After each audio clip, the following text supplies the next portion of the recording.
Hey everybody, good to see everybody again here on YouTube. Excuse my wife beater, it's a little warm here in the south, so I thought I'd be comfortable while I did this tutorial. If you've already seen one of my videos talking about a whole paper punch, go watch it. It's a DIY animation paper punch. And what I want to do today is explain how I made that paper punch, and also I've expanded it as well. So we can actually do a 16 field animation paper. But I want to do this kind of quick because there's nothing worse than watching a YouTube video that takes 45 minutes to tell you something that can be done in a matter of a few minutes. Now what you're going to need is you're going to need what's called chipboard. Now this chipboard here is kind of thin, but it's still pretty durable. And what you're going to do is you're going to cut chipboard into different sizes like this. Alright, so the reason why is because we're going to end up punching it like that. So if you can see the little hole in there, that's for the slot. And this is for the hole, the circle, of course. Alright, so now what's neat about these are going to help you set your paper punches. So this is what we're going to need. You're also going to need a hot glue gun as well. Mine is already over there. And of course you're also going to need, now I use JB Weld clear epoxy, and it sets up pretty quick, but I usually let it still before I use it. I let it set for a good 24 hours. Alrighty, so this is what we're going to do.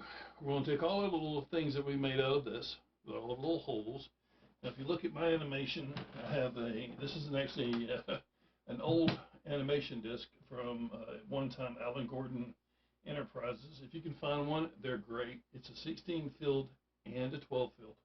But what you're going to do is you're going to take all of these and you're going to squeeze them on top of the existing holes, as you can see.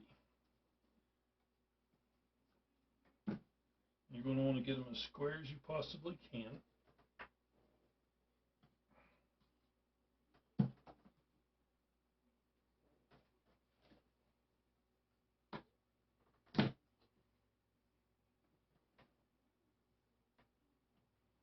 Alrighty, so the reason why you're doing this is to actually get your spacing for your holes.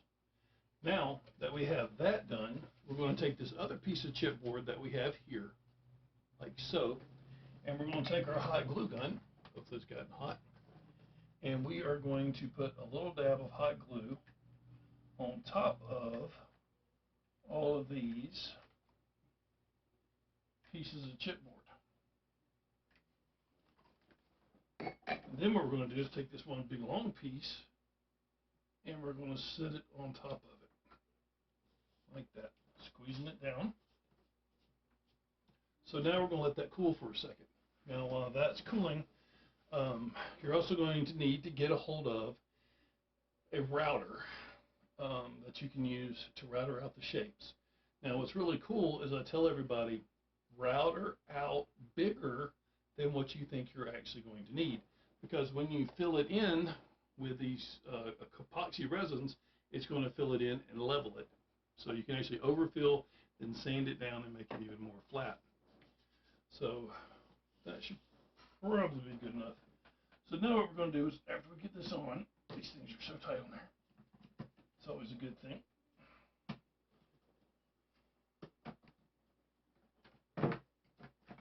We're then going to take this, and now we have a spacer that shows all of the circles, the flats, and everything. So this is made especially for your animation disc. Pretty much if you buy an industry disc like this that has a standard, it's pretty much universal throughout. So that's actually a cool thing. Now what we're going to do is we would take this right here, because I wanted to show you how I did that. And we would take our different hole punches, which I thought I had an extra one around here, but I don't. So what we do is we'll come over here and I'll show you what's going on. You're going to take your spacer, which you have right here, and before you actually attach these things to the table what you're going to do is you're going to put it, and you're going to kind of line up, and it'll be a whole lot easier to do if they're not already glued down, of course. But you'll find the hole for it, see, like that. And then what you'll do is you'll place a piece of tape or something around this, right? And then you'll do that with all the other ones. So you'll make sure that all of these are held down in place. Now, like I said, you're going to have to router out a hole for roughly where these things are going to go. So while they're attached to your spacer, what you can do is you can use it, lay it down, and then pretty much make sure that you have it all lined up, and then draw out around your different hole punches. So with them taped down, you'll pull it up, and you will router it out, and then you'll start putting these things in. Now, of course, you're going to leave them attached to our spacer. And also, underneath the hole that you routed out, this is, I think, about a 3/4 inch piece of birch plywood. You're going to, of course, put a hole so you can have your trash come out from below. Now, this is just an old table. I'm actually going to build a wooden table for this to go onto. Now, as you can see in this one, this is pretty long. Back in the day, background animators would have long pieces of paper. So that's what this is designed for, is if I wanted to order some Bristol watercolor paper, I could literally punch this thing for animation.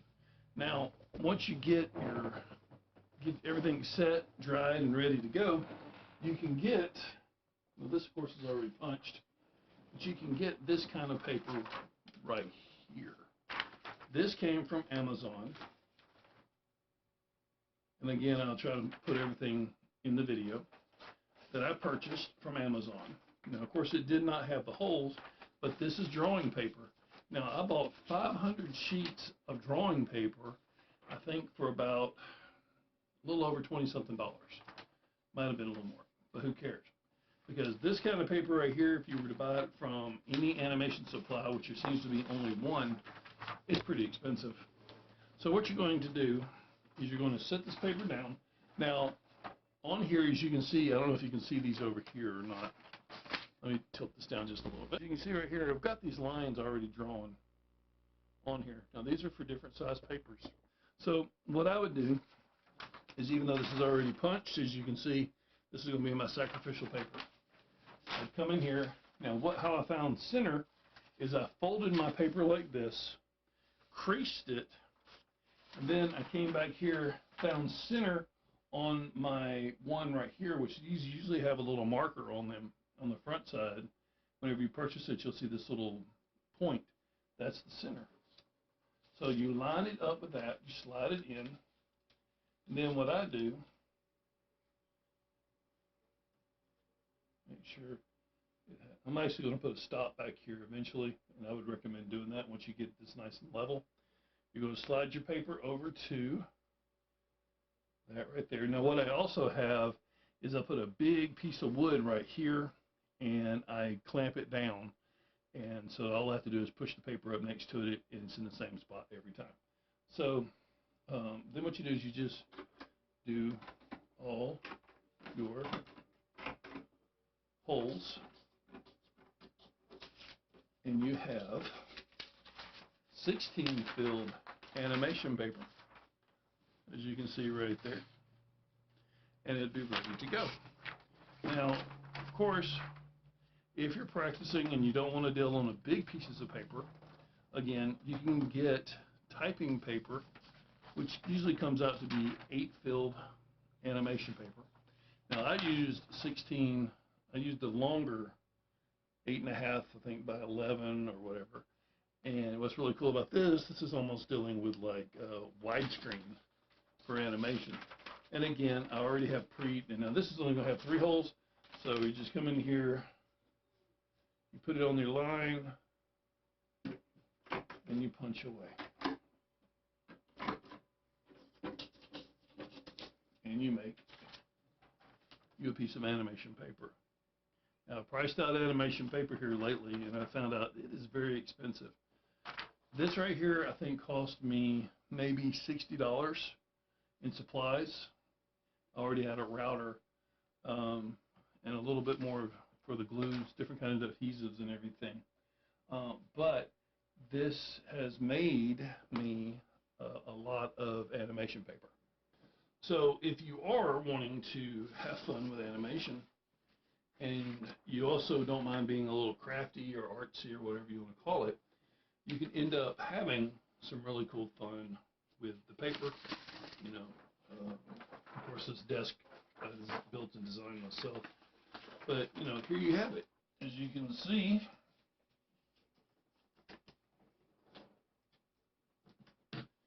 it lines up really nicely. What's really cool is, I don't know how well it's going to show through this. I'll tell you what, I'll do this. I was just doodling around earlier on a piece, and I created this little mouse character. But what I love most about it is, because I will use my disc, my light on my disc from time to time, but what I love most about this paper is, I believe it's 20 pounds. It's got a good drawing surface on it. And I don't know if it's going to show up in the video or not. Yeah, it looks like it is. But as you can see, it has a little bit of transparency, so you can kind of see what's going on below. So you don't have to cut your light on if you don't want to. You actually can see really well through this paper, so I recommend purchasing it. Like I said, I'll put that in the links. It's 500 sheets. This paper right here, I understand it's like $70 to $80 a sheet. So if you punch 2 reams of animation paper, which is 1,000 sheets, you've more than paid for everything that you've invested, even your time. So anytime you see paper that is on here that you see me draw on or animate on, it's actually stuff that I've made, and I wanted to be able to work with bigger paper, but the price was just stupidly ridiculous, and I recommend building your own. So hopefully I've kind of given you an idea on how to proceed with this. If I see any questions on this video, I will definitely try to do my best to answer them. I love animation.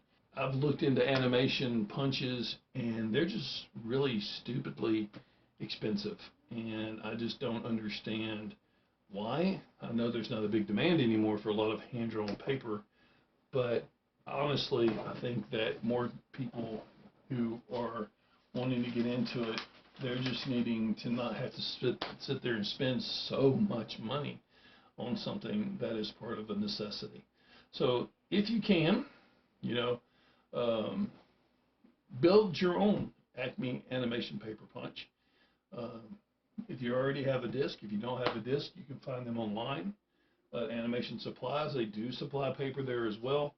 But like I said, you can make your own punch and save you hundreds, if not thousands of dollars just in paper alone. So I hope that y'all enjoyed this video. I hope that it's been informative for you. And so see y'all real soon, maybe with some animation that I've been playing around with just as a hobby, just keeping myself loosed up. So thanks for watching the video. If you have a chance, I do recommend animator that's on here, Aaron Blaze. If you have not seen his page yet, go check him out. And see a former Disney animator, but he is phenomenal. And he also has a classes that he has online at creatureartteacher.com, and you can learn a lot from being even the beginner to a professional animator. You can learn a lot from that gentleman. So I recommend going and checking out Aaron Blaze and see what you can learn over there at his wonderful animations supplies and sources. So have a good one, and talk to you soon.